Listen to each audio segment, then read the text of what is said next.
de la crisis que estamos viviendo: huracanes, terremotos, incendios, pandemia. Necesitamos un mensaje a nuestro corazón. Ministerio al pequeño rebaño. Reciban un saludo de parte de su amigo el pastor Miguel Tirado. Hoy con otro episodio al pequeño rebaño. Esta vez el capítulo 85 del libro El deseado de todas las gentes. Este capítulo se titula De nuevo a orillas del mar. Y me acompaña el pastor Orlando González. Inclinemos nuestros rostros para orar. Eterno y buen Padre, en este momento úngenos con tu Santo Espíritu y danos el gozo de entender tu palabra. Llénanos de tu perdón y concédenos una reflexión que marque nuestra vida y nuestra relación contigo. En el nombre de Jesús. Amén. Amén. Jesús había citado a sus discípulos a una reunión con él en Galilea y poco después que terminara la semana de Pascua, ellos dirigieron sus pasos hacia allá. Su ausencia de Jerusalén durante la fiesta habría sido interpretada como desafecto y herejía, por lo cual permanecieron hasta el fin. Pero una vez terminada esa fiesta, se dirigieron gozosamente hacia su casa para encontrarse con el Salvador, según él se lo había indicado. 7 de los discípulos estaban juntos. Iban vestidos con el humilde atavío de los pescadores. Eran pobres en bienes de este mundo, pero ricos en el conocimiento y la práctica de la verdad, lo cual a la vista del cielo les daba el más alto puesto como maestros. No habían estudiado en las escuelas de los profetas, pero durante 3 años habían sido enseñados por el mayor educador que el mundo hubiese conocido. Bajo su instrucción habían llegado a ser agentes elevados, inteligentes y refinados, capaces de conducir a los hombres al conocimiento de la verdad. Gran parte del ministerio de Cristo había transcurrido cerca del mar de Galilea. Al reunirse los discípulos en un lugar donde no era probable que se los perturbase, se encontraron rodeados por los recuerdos de Jesús y de sus obras poderosas. Sobre este mar, donde su corazón se había llenado una vez de terror y la fiera tempestad parecía a punto de lanzarlos a la muerte, Jesús había caminado sobre las ondas para ir a rescatarlos. Allí la tempestad había sido calmada por su palabra. A su vista estaba la playa donde más de 10,000 personas habían sido alimentadas con algunos pocos panes y pececillos. No lejos de allí estaba Capernaum, escenario de tantos milagros. Mientras los discípulos miraban la escena, embargaban su espíritu los recuerdos de las palabras y acciones de su Salvador. La noche era agradable y Pedro, que todavía amaba mucho sus botes y la pesca, propuso salir al mar y echar sus redes. Todos acordaron participar en ese plan. Necesitaban el alimento y las ropas que la pesca de una noche de éxito podría proporcionarles. Así que salieron en su barco, pero no prendieron nada. Trabajaron toda la noche sin éxito. Durante las largas horas hablaron de su Señor ausente y recordaron las escenas maravillosas que habían presenciado durante su ministerio a orillas del mar. Se hacían preguntas en cuanto a su propio futuro y se entristecían al contemplar la perspectiva que se les presentaba. Mientras tanto, un observador solitario, invisible, los seguía con los ojos desde la orilla. Al fin amaneció. El barco estaba cerca de la orilla y los discípulos vieron de pie sobre la playa a un extraño que los recibió con la pregunta: «Mozos, ¿tenéis algo de comer?». Cuando contestaron: «No», él les dice: «Echad la red a la mano derecha del barco y hallaréis». Entonces la echaron y no la podían en ninguna manera sacar por la multitud de peces. Juan reconoció el extraño y le dijo a Pedro: «El Señor es». Pedro se regocijó de tal manera que en su apresuramiento se echó al agua y pronto estuvo al lado de su maestro. Los otros discípulos vinieron en el barco arrastrando la red llena de peces, y como descendieron a tierra, vieron ascuas puestas y un pez encima de ellas y pan. Estaban demasiado asombrados para preguntar de dónde venía el fuego y la comida. Dícele Jesús: «Traed de los peces que cogisteis ahora». Pedro corrió hacia la red que él había echado y ayudado a sus hermanos a arrastrar hacia la orilla. Después de terminado el trabajo y hechos los preparativos, Jesús invitó a los discípulos a venir y comer. Partió el alimento, lo dividió entre ellos y fue conocido y reconocido por los 7. Recordaron entonces el milagro de cómo habían sido alimentadas las 5,000 personas en la ladera del monte, pero los dominaba una misteriosa reverencia y en silencio miraban al Salvador resucitado. Vívidamente recordaban la escena ocurrida al lado del mar cuando Jesús les había ordenado que le siguieran. Recordaban cómo, a su orden, se habían dirigido mar adentro, habían echado la red y habían prendido tantos peces que la llenaban hasta el punto de romperla. Entonces Jesús los había invitado a dejar sus barcos y había prometido hacerlos pescadores de hombres. Con el fin de hacerles recordar esta escena y profundizar su impresión, habían realizado de nuevo este milagro. Su acto era una renovación del encargo hecho a los discípulos. Demostraba que la muerte de su maestro no había disminuido su obligación de hacer la obra que les había asignado. Aunque había de quedar privados de su compañía personal y de los medios de sostén que les proporcionara su empleo anterior, el Salvador resucitado seguiría cuidando de ellos. Mientras estuviesen haciendo su obra, proveería sus necesidades. Y Jesús tenía un propósito al invitarlos a echar la red hacia la derecha del barco. De ese lado estaba Él, en la orilla. Era el lado de la fe. Si ellos trabajaban en relación con Él y se combinaba su poder divino con el esfuerzo humano, no podrían fracasar. Cristo tenía otra lección que dar, especialmente relacionada con Pedro. La forma en que Pedro había negado a su maestro había ofrecido un vergonzoso contraste con sus anteriores profesiones de lealtad. Había deshonrado a Cristo e incurrido en la desconfianza de sus hermanos. Ellos pensaban que no se le debía permitir asumir su posición anterior entre ellos, y él mismo sentía que había perdido su confianza. Antes de ser llamado a asumir de nuevo su obra apostólica, debía dar delante de todos ellos pruebas de su arrepentimiento. Sin esto, su pecado, aunque se hubiese arrepentido de él, podría destruir su influencia como ministro de Cristo. El Salvador le dio oportunidad de recobrar la confianza de sus hermanos y, en la medida de lo posible, eliminar el oprobio que había traído sobre el Evangelio. En esto es dada una lección para todos los que siguen a Cristo. El Evangelio no trasinge con el mal, no puede disculpar el pecado. Los pecados secretos han de ser confesados en secreto a Dios, pero el pecado abierto requiere una confesión abierta. El oprobio que ocasiona el pecado del discípulo recae sobre Cristo, hace triunfar a Satanás y tropezar a las almas vacilantes.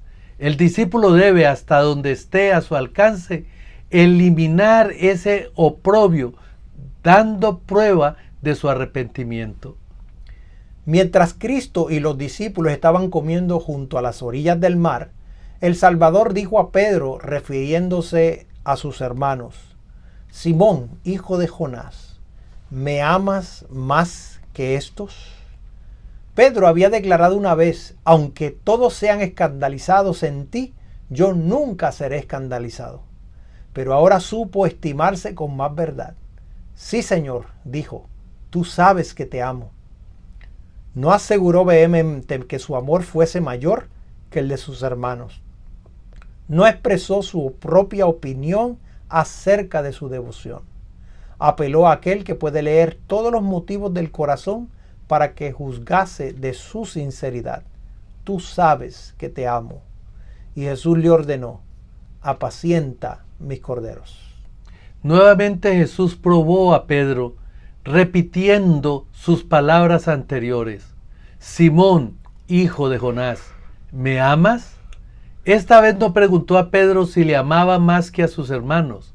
La segunda respuesta fue como la primera, libre de seguridad extravagante. Sí, Señor, tú sabes que te amo. Y Jesús le dijo, apacienta mis ovejas. Una vez más el Salvador le dirige la pregunta escrutadora, Simón, hijo de Jonás, ¿me amas? Pedro se entristeció, pensó que Jesús dudaba de su amor, sabía que su maestro tenía motivos para desconfiar de él y con corazón dolorido contestó, Señor, tú sabes todas las cosas, tú sabes que te amo. Y Jesús volvió a decirle, apacienta mis ovejas. 3 veces había negado Pedro abiertamente a su Señor, y 3 veces Jesús obtuvo de él la seguridad de su amor y lealtad, haciendo penetrar en su corazón esta aguda pregunta, como una saeta armada de púas que penetrase en su herido corazón. Delante de los discípulos congregados, Jesús reveló la profundidad del arrepentimiento de Pedro y demostró cuán cabalmente humillado se hallaba el discípulo una vez jactancioso. Pedro era naturalmente audaz e impulsivo, y Satanás le había valido de estas características para vencerle. Precisamente antes de la caída de Pedro, Jesús le había dicho, Satanás os ha pedido para zarandearos como a trigo, mas yo he rogado por ti que tu fe no falte, y tú, una vez vuelto, confirma a tus hermanos. Había llegado ese momento y era evidente la transformación realizada en Pedro. Las preguntas tan apremiantes para las cuales el Señor le había probado, no había arrancado una sola respuesta impetuosa o vanidosa, y a causa de su humillación y arrepentimiento, Pedro estaba mejor preparado que nunca antes para actuar como pastor del rebaño. La primera obra que Cristo confió a Pedro al restaurarle en su ministerio consistía en apacentar a los corderos. Era una obra en la cual Pedro tenía poca experiencia. Iba a requerir gran cuidado y ternura, mucha paciencia y perseverancia. Le llevaba a administrar a aquellos que fuesen jóvenes en la fe, a enseñar a los ignorantes, a presentarles las Escrituras y educarlos para ser útiles en el servicio de Cristo. Hasta entonces Pedro no había sido apto para hacer esto, ni siquiera para comprender su importancia. Pero esta era la obra que Jesús le ordenaba hacer ahora. Había sido preparado para ella por el sufrimiento y el arrepentimiento que había experimentado. Antes de su caída, Pedro había tenido la costumbre de hablar inadvertidamente, bajo el impulso del momento. Siempre estaba listo para corregir a los demás, para expresar su opinión, antes de tener una comprensión clara de sí mismo o de lo que tenía que decir. Pero el Pedro convertido era muy diferente. Conservaba su fervor anterior, pero la gracia de Cristo regía su celo. Ya no era impetuoso, confiado en sí mismo, ni vanidoso, sino sereno, dueño de sí y dócil. Podía entonces alimentar tanto a los corderos como a las ovejas del rebaño de Cristo.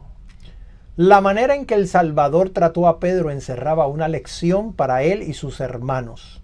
Les enseñó a tratar al transgresor con paciencia, simpatía y amor perdonador, Aunque Pedro había negado a su Señor, el amor de Jesús hacia él no vaciló nunca. Un amor tal debía sentir el subpastor por las ovejas y los corderos confiados a su cuidado. Recordando su propia debilidad y fracaso, Pedro debía tratar con su rebaño tan tiernamente como Cristo le había tratado a él. La pregunta que Cristo había dirigido a Pedro era significativa. Mencionó solo una condición para ser discípulo y servir. ¿Me amas? Dijo, esta es la cualidad esencial. Aunque Pedro poseyese todas las demás, sin el amor de Cristo no podía ser pastor fiel sobre el rebaño del Señor. El conocimiento, la benevolencia, la elocuencia, la gratitud y el celo son todos valiosos auxiliadores de la buena obra, pero sin el amor de Jesús en el corazón, la obra del ministro cristiano fracasará seguramente. Jesús anduvo a solas con Pedro un rato, porque había algo que deseaba comunicarle a él solo. Antes de su muerte, Jesús le había dicho, donde yo voy no me puedes ahora seguir, mas me seguirás después. A esto Pedro había contestado, Señor, ¿por qué no te puedo seguir ahora? Mi alma pondré por ti. Cuando dijo esto, no tenía noción de las alturas y profundidades a las cuales le iba a conducir los pies de Cristo. Pedro habría fracasado cuando vino la prueba, pero volvía a tener otra oportunidad de probar su amor hacia Cristo. A fin de que quedase fortalecido para la prueba final de su fe, el Salvador le reveló lo que le esperaba. Le dijo que después de vivir una vida útil, cuando la vejez le restase fuerzas, habría de seguir de veras a su Señor. Jesús dijo, cuando eras más mozo, te ceñías e ibas donde querías, mas cuando ya fueres viejo, extenderá tus manos y te ceñirá otro, y te llevará a donde no quieras. Y esto dijo dando a entender con qué muerte había de glorificar a Dios. Jesús dio entonces a conocer a Pedro la manera en que había de morir. Hasta predijo que serían extendidas sus manos sobre la cruz. Volvió a ordenar a sus discípulos, sígueme. Pedro no quedó desalentado por la revelación. Estaba dispuesto a sufrir cualquier muerte por su Señor. Hasta entonces Pedro había conocido a Cristo según la carne, como muchos le conocen ahora. Pero ya no había de quedar así limitado. Ya no le conocía como le había conocido en su trato con él en forma humana. Le había amado como hombre, como maestro enviado del cielo. Ahora le amaba como Dios. Había estado aprendiendo la lección de que para él Cristo era todo en todo. Ahora estaba preparado para participar de la misión de sacrificio de su Señor. Cuando por fin fue llevado a la cruz, fue a petición suya, crucificado con la cabeza hacia abajo. Pensó que era un honor demasiado grande sufrir la misma manera en que su maestro había sufrido. Para Pedro, la orden sígueme estaba llena de instrucción. No solo para su muerte fue dada esta lección, sino para todo paso de su vida. Hasta entonces, Pedro había estado inclinado a obrar independientemente. Había procurado hacer planes para la obra de Dios en vez de esperar y seguir el plan de Dios. Pero él no podía ganar nada apresurándose delante del Señor. Jesús le ordena, sígueme, no corras delante de mí, así no tendrás que arrastrar solo las huestes de Satanás. Déjame ir delante de ti, entonces no serás vencido por el enemigo. Mientras Pedro andaba al lado de Jesús, vio que Juan los estaba siguiendo. Le dominó el deseo de conocer su futuro y dice a Jesús, Señor, ¿y este qué? Dícele Jesús, si quiero que él quede hasta que yo venga, ¿qué a ti? Sígueme tú. Pedro debiera haber considerado que su Señor quería revelarle todo lo que le convenía saber. Es deber de cada uno seguir a Cristo sin preocuparse por la tarea asignada a otros. Al decir acerca de Juan, si quiero que él quede hasta que yo venga, Jesús no aseguró que este discípulo habría de vivir hasta la segunda venida de Jesús.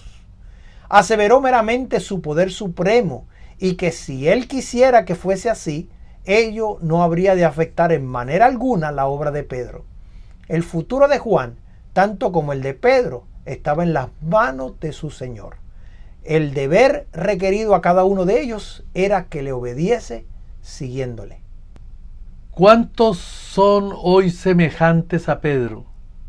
Se interesan en los asuntos de los demás y anhelan conocer su deber mientras que están en peligro de descuidar el propio. Nos incumbe mirar a Cristo y seguirle. Veremos errores en la vida de los demás y defectos en su carácter. La humanidad está llena de flaquezas, pero en Cristo hallaremos perfección. Contemplándole seremos transformados. Juan vivió hasta ser muy anciano, presenció la destrucción de Jerusalén y la ruina del majestuoso templo, símbolo de la ruina final del mundo. Hasta sus últimos días, Juan siguió de cerca a su Señor. El pensamiento central de su testimonio a las iglesias era: carísimos, amémonos unos a otros. El que vive en amor vive en Dios y Dios en él. Pedro había sido restaurado a su apostolado, pero la honra y la autoridad que recibió de Cristo no le dieron supremacía sobre sus hermanos. Cristo dejó bien sentado esto cuando, en contestación a la pregunta de Pedro, ¿y este qué?, había dicho: ¿qué a ti? Sígueme tú. Pedro no había de ser honrado como cabeza de la iglesia.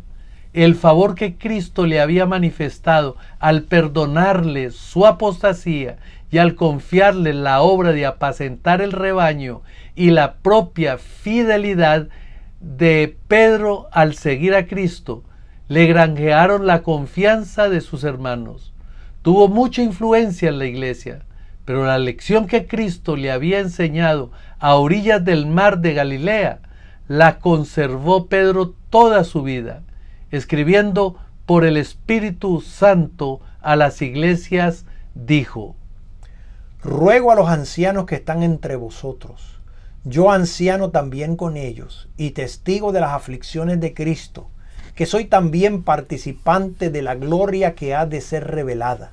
Apacentad la grey de Dios que está entre vosotros, teniendo cuidado de ella, no por fuerza, sino voluntariamente, no por ganancia deshonesta, sino de un ánimo pronto, y no como teniendo señorío sobre las heredades del Señor, sino siendo desechados de la grey, y cuando apareciere el príncipe de los pastores, vosotros recibiréis la corona incorruptible de gloria.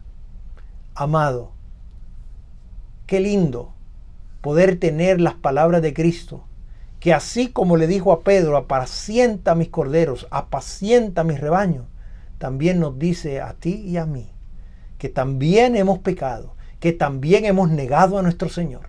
También nos dice que amemos a nuestros semejantes de tal manera que sigamos a Cristo, pudiendo traer a otros a sus pies y enseñándoles lo maravilloso que es nuestro Salvador. Te invito a responder al llamado de nuestro Señor a seguirle. Inclinemos el rostro para orar. Amoroso Padre, Señor, el llamado de Pedro es un llamado a nosotros. Es un llamado no solo a arrepentirnos, sino un llamado a servirte y a contarle a otros tus grandes maravillas y tu grande amor y misericordia. Teniendo amor los unos por los otros, poder acompañarnos en las aflicciones, en las alegrías, y poder, Señor, disfrutar de las relaciones y las compañías de nuestros semejantes aquí en la tierra, para que muy pronto podamos estar la eternidad juntos contigo en el reino de los cielos. Gracias por estas lecciones, en el nombre de Jesús. Amén, amén.